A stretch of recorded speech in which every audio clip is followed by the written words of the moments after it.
وعلیکم السلام ورحمۃ اللہ وبرکاتہ۔ سوال یہ کیا گیا ہے کہ ایک آدمی نے عمرہ کر لیا، یعنی طواف کر لیا اس نے اور صفا مروہ کا سعی بھی کر لیا، لیکن اس نے بال نہیں کٹایا اور احرام کھول دیا، تو اس کے لیے کیا حکم ہے؟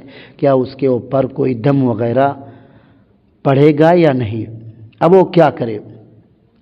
دیکھیے، کوئی دم نہیں ہے، کیونکہ کوئی بھی آدمی جان بوجھ کر احرام ایسے نہیں کھولے گا، بلکہ وہ لا علمی میں ایسا کرے گا، یعنی اس کو پتہ نہیں تھا، طواف کر لیا، صفا مروہ کا سعی بھی کر لیا، اب وہ یہ سمجھا کہ میرا سب کچھ کام ہو گیا، یا تو بھول سے کیا ہوگا اس نے، یا اس کو معلوم نہیں تھا، اور یہ سب معاف ہے، یہ سب معاف۔ اگر کوئی ایسا کر لے بھول سے یا لا علمی میں، تو اس کے اوپر کوئی دم وغیرہ نہیں ہے، بلکہ جیسے ہی اس کو معلوم ہوا وہ احرام پہنے گا، اور احرام پہن کر کے اپنے بال کو مڈوا لے گا، یا بال کو چھوٹا کر لے، باریک کر لے۔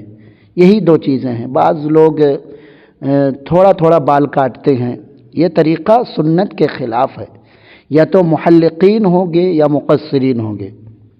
محلقین کہتے ہیں بال مڈوانے والے کو، جو ایک دم بال مڈوا دے، پورے بال نکال دے۔ مقصرین بال کو ایک دم باریک کرنا، چھوٹا چھوٹا کرنا۔ یہی دو الفاظ نبی صلی اللہ علیہ وسلم سے ثابت ہیں، تو اس کے اوپر کوئی دم نہیں ہے۔ فوراً وہ احرام باندھ کر کے بال مڈوا لے، اب بال کو ایک دم باریک کر لے، اس کا عمرہ ہو جائے گا۔ واللہ اعلم بالصواب۔